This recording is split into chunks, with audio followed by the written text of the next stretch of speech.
and her plans and her success. This is what gets on my nerves sometimes, is that many girls and many guys get so caught up in this future career thing that the thing that's the most important, which is their spouse or their significant other to be or whatever, deteriorates because their attention goes so much after their career, their call, and their ministry. What is their priorities? It should be God, family, then your work, ministry, and career. Pride. This is evident in a lot of men. Sometimes we get so prideful in ourselves, or how we this competitive. I'm sorry, my thing going off. But how competitive we are. Let me cut this off. How competitive we have been growing up, that competition will build such a pride to where we conquer things. Now our pride for you is you become our trophy wife instead of someone that I love. We conquered you. We did our part in being that man of pride, saying, okay, this is me, this is what I'm about. I got a trophy wife, I got a house, I got a car, I got a great career. Check a person's pride, and women also check her pride. If it's all about her, like all about makeup and hair and nails and gotta look good, gotta shop, gotta do that, check that. Because if their pride is overriding them, then it will override you. Health.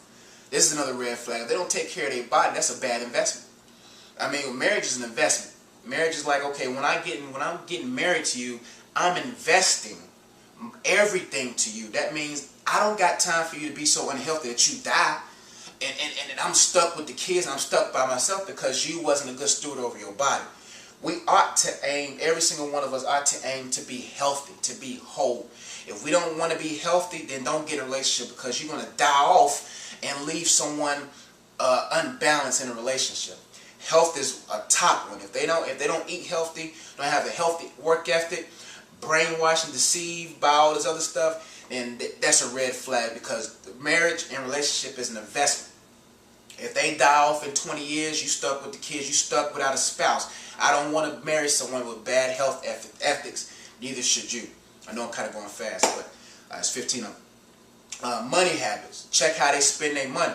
That's a red flag, because once you get in a relationship, you hold. Bank accounts share, bank accounts join together. And how they spend your money, how they spend their money can determine how your life will be. So check their money habits. Communication. Can they express how they feel? Sometimes it's real hard for girls. That it's hard for them to express how they feel. Communication is key. If I don't know how you feel, how am I supposed to compensate for your feelings?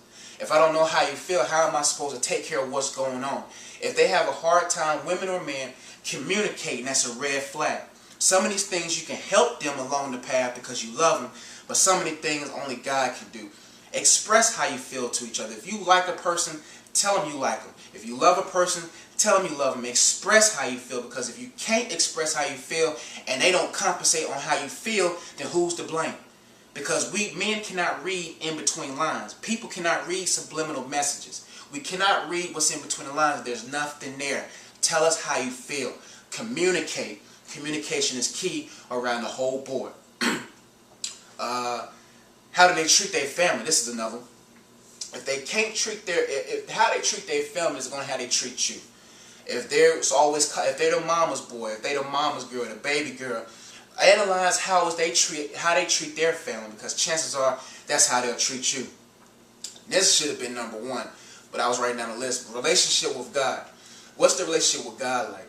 Is God number one? Do they love God with all their heart? How they love God will determine how they love you. How committed they are to God will determine how committed they are to you. If they're not committed to God, they're not going to be committed to you. If they don't love God wholeheartedly, they're only going to love you partially.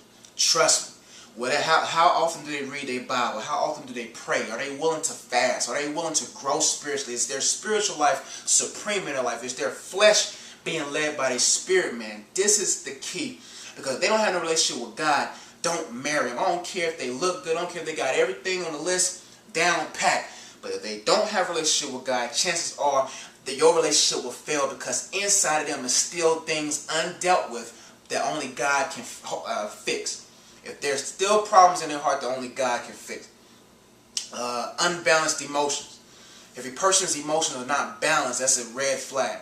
If they get easily upset, if they get easily emotional, if they run off and leave you, and if they always breaking up with you, if they always got an excuse on leaving you, that's an unbalanced emotion. That's a red flag, because their unbalances will make you unbalanced. Trust me. And the last one, do they have a backbone?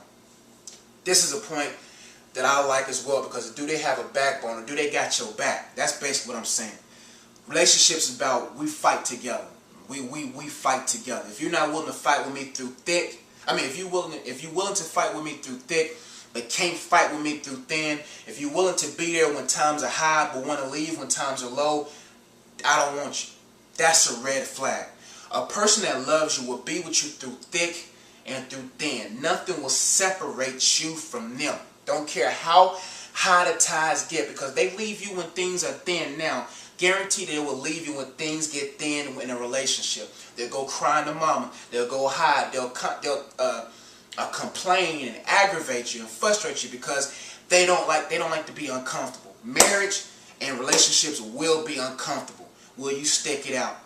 These are 15 different red flags. I know I went through them real quick, but feel free to share. Let's talk about them. If there's more red flags, feel free to comment. But understand this, is that we all are growing in God. Just because a person is maybe have some of these in there, it doesn't mean that they're not getting clean. But the thing is, these are the basics. These are the red flags. Don't allow infatuation to blind you. Let love guide you. Thank you for watching my video. And feel free to share and repost these videos. I appreciate your support. If you feel like this video is helping, feel free to send a message out. Also, check out my website, KingdomAttorney.com. My blog, WeTalkReal.blogspot.com, and thank you for watching. Be blessed.